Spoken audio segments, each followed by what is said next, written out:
Bro, this is gonna be the real breakdown of the mini battle that happened, what happened before, what happened after, and I promise you, if you stick around to the end, I'm gonna tell you the most technical, logical reason this entire event got shut down.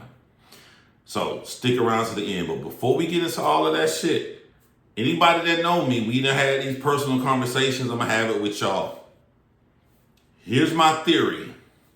If you really want to get to a nigga, it is impossible for any man on God's green earth to hold you back.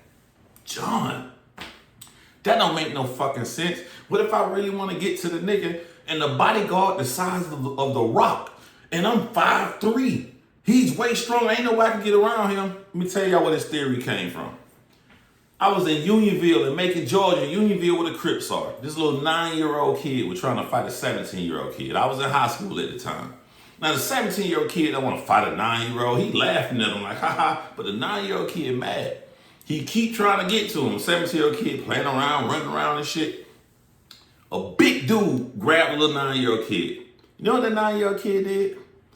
While the guy had his arms around the 9-year-old kid, the 9-year-old kid just slowly turned and looked back at him and said, and once he tried to spit the loogie, you know what happened? He let that little motherfucker go.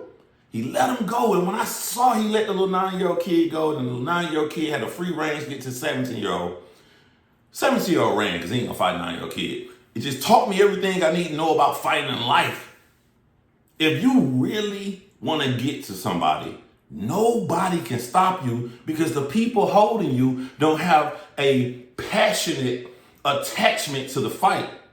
They're stopping you because they don't want it to happen. But like, damn, if you're gonna spit a loogie on me, my nigga, I'm gonna move back. If you're gonna bite my fucking arm, I'm gonna move back. If you swing at me and try to fight me, like, well, now you fighting a security guard.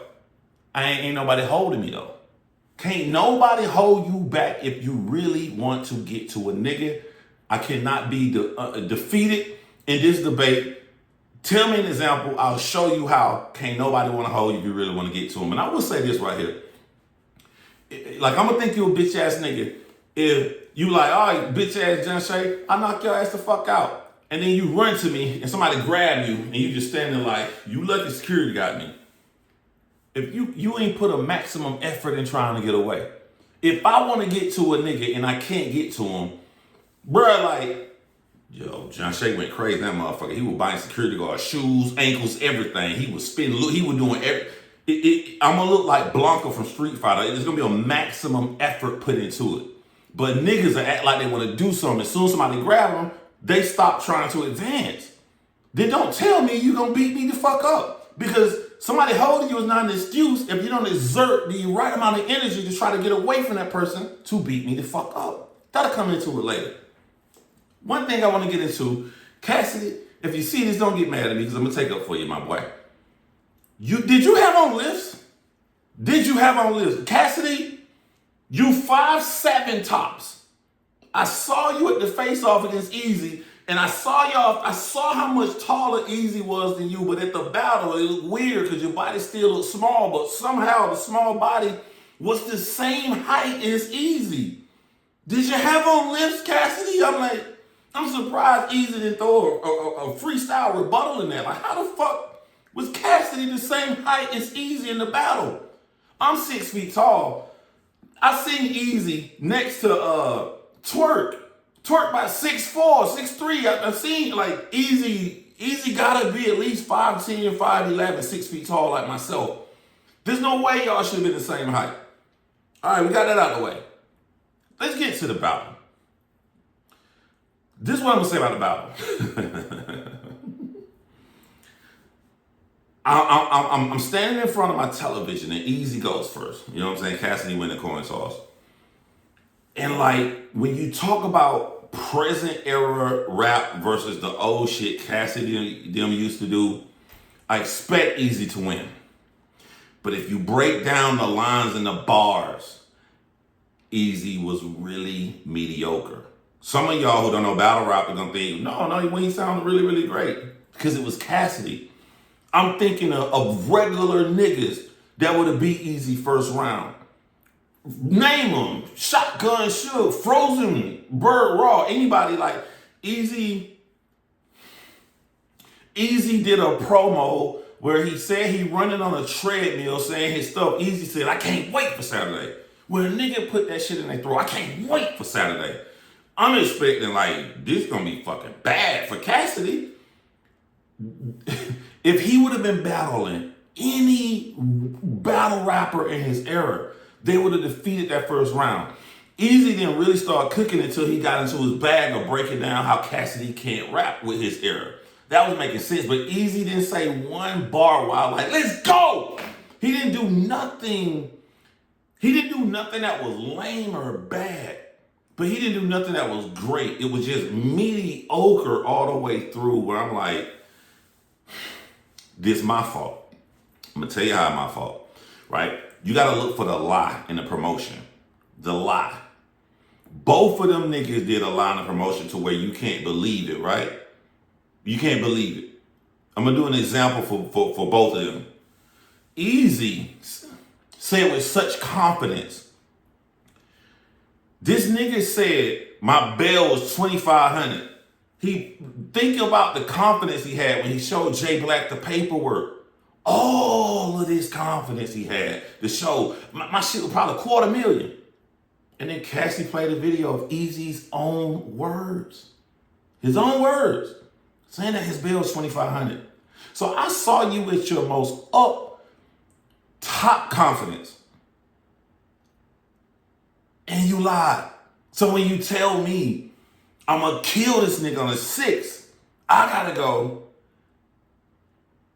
Just because he's saying that and thinking that don't mean his shit gonna be that hot. Eazy shit was mediocre, but it looked a little bit better. Because Cassie still is stuck in this old way of rapping. Cassie is stuck into the aggression in the middle of the bars, but the last line drop. And then he slows it down. Because when my Glock is squeezing, my pops was cheating. After 5 battles, I heard during the promo, niggas heard Cassidy rounds. I heard that Eazy gonna have a problem with Cassidy shit. But at the same time, we saw no evidence where he evolved. And he had the best angles. So it kind of went the way I expected it. So why did the battle end? This is where it gets really bad for Eazy. Really bad. All right? So if you coming into a battle and people are saying that you're not really from here, you're from Pottsville, and you got security guards. My bad. You got security guards and shit. And then now you about to get into it. Like, I always said if I was a battle rapper, and if I were to battle Twerk, and if I were to battle Shotgun Suge, the small stage is extremely important to me. Because to me, Shotgun Suge and Twerk are the greatest at making you look small. By even when you're rapping, they'll stand almost towards the center. Because they know how big they are. And they know that it forces you to say these lines that you'll kill them, but you the nigga that's really moving back. Go back and watch a Shotgun Suge battle. Go back and watch a Twerk battle. They are the masters of that. I would throw Head Ice in that. But what do all three of them got in common? What does Head Ice, Shotgun Suge, and Twerk got in common? They big and tall as fuck. So they trying to use it to advantage. So to me, I'm like, we not gonna make it through this battle because I'm standing in the motherfucking middle. I'm not moving back a centimeter because you're not gonna get over me like that. And they're gonna try to do it. I'll fight. We gonna have to goddamn die. But I'm not moving because I understand psychology and how important it is. Cassidy had zero respect for Eazy as a man. And as a man, Cassidy feels I can stand in your face and call you a bitch ass nigga, but you can't call me a bitch ass nigga. I can stand in your face and put my finger in your face, but you can't put your finger in my face. Cool if you think that. If you think that, you got to deal with the consequences. Only there was no consequences for Cass. When Eazy got close, Eazy moved all the way back. All the way back. Little big Cassidy. When Cassidy is standing there with the real Philly niggas, when Cassidy is standing there with Reed Dollars, when Cassidy is standing there with Enes, a couple more niggas, I'm forgetting somebody, Freeway, when he's saying I'm Philly and I'm standing there with niggas from Philly and I'm saying that you got a bodyguard and you're not famous, and then once we about to get into it, in a nanosecond, you fly back 10 feet from your security guard. 10 feet. This is not a good look for Eazy. There's no way. Cassidy did what I was saying psychology you should do. Cassidy chest out. He didn't move a fucking centimeter. He did not move a fucking centimeter, man. We're not talking battle rap no more. The battle is over. We talking about man shit.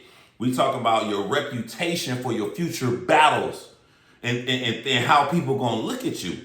You went all the way across the fucking room. I'm standing in my living room like, telling people like, yo, this ain't gonna be a good look for Eazy. You know what they're saying. You know you got knocked out, so Eazy get a chance to redeem himself. So they cut the calamity, they bring him back close, and you hear Eazy say, I'll knock you the fuck out. You can't say that unless you literally gonna try to do it. So when he said, Cassidy got his hand in his face because Cassidy feel he a bitch. You have to show Cassidy consequence for this. The moment Eazy put his finger back in Cass' face, he goes across the room again. You told a man, if you touch me, I'm gonna knock you the fuck out. He touched you, and you went all the way back, which brings me back to the beginning of my video. My nigga, can't nobody hold you. If you stand on, maybe I'm built different. Like if you stand on how you feel. If I tell you, if you touch me one more time, I'm gonna knock you the fuck out. Either I'm gonna get to you, we gonna fight, and I'm gonna try to knock you the fuck out, or I'm knocking every motherfucker who touched me out. Anybody who put their hands on me, everybody getting it. Until y'all get out my way, and I get right back to the person, because I don't believe a man should ever say anything out loud, because the moment you say something out loud and you don't stand on it, the moment you don't stand on it, nobody gonna ever take you seriously again. So I need to show the dire consequences of when I tell your ass, don't you motherfucking touch me again. All I seen was Eazy fly away again from his security guard. This is a bad look for Eazy. Now somebody may ask, why would the entire event stop? There was no fight. I mean, think about it from the club's perspective.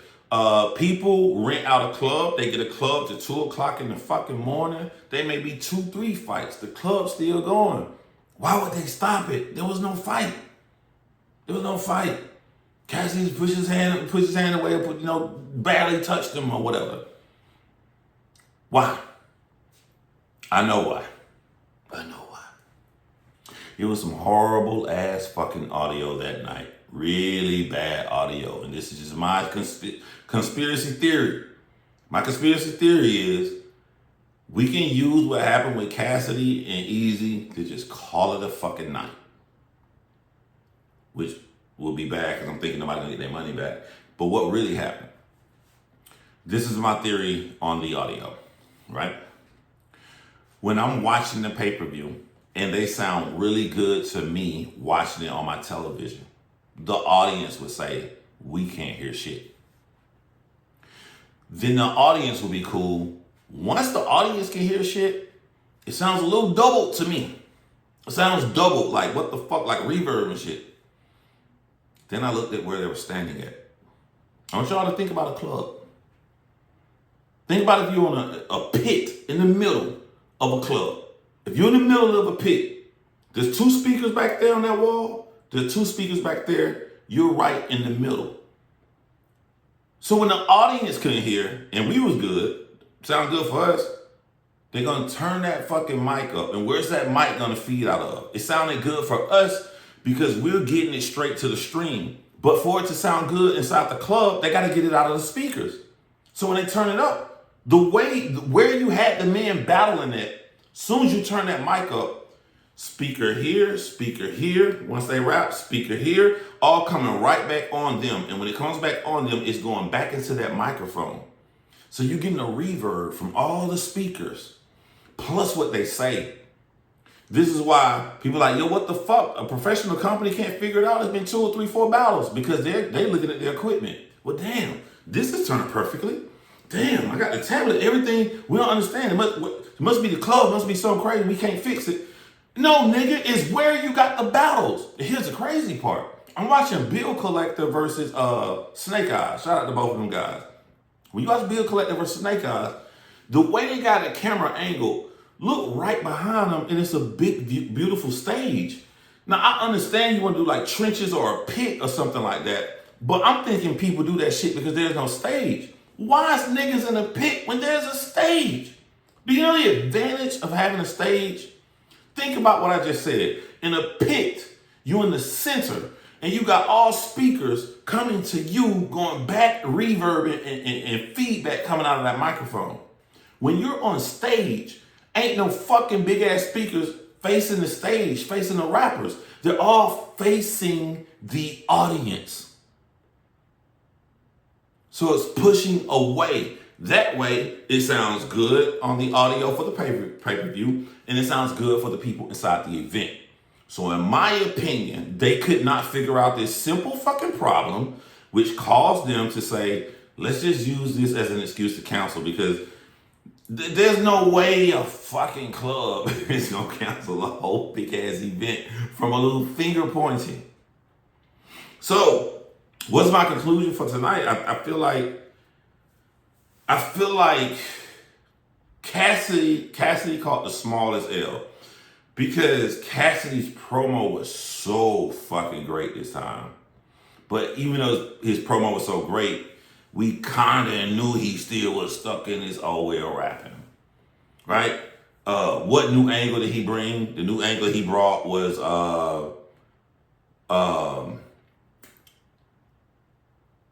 Eazy the Block Captain Brother's a snitch.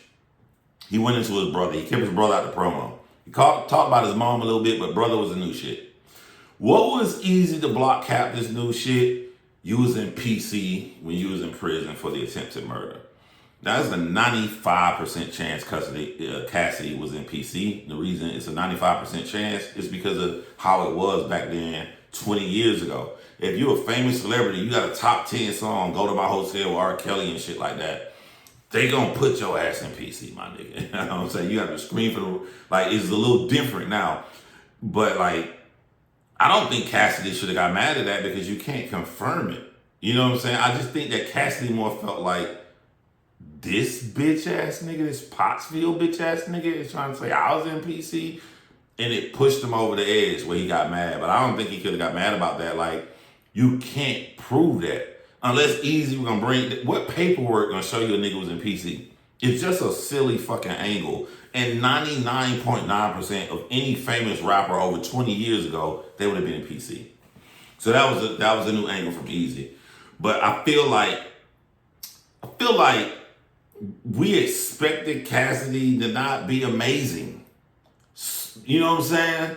But he caught the L he caught the W before the battle, not from battle rapping, but for how he talking to this nigga in interviews. And then now he showed me a bitch ass nigga. Like, I'm 5'7", I'm standing here. I never moved the whole fucking night.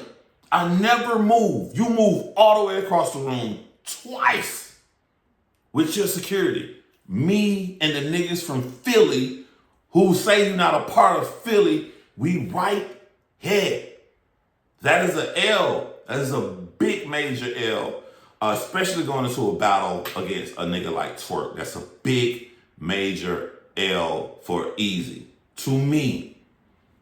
And even when his round's a little bit better. But I'm telling you right now, if anybody watches pay-per-view, for all the shit talking that Eazy said, running on the treadmill saying his bars, I can't wait to kill this nigga, he had very beatable lines. That's my review of the night, man. Y'all hold it down. Holler at y'all next time.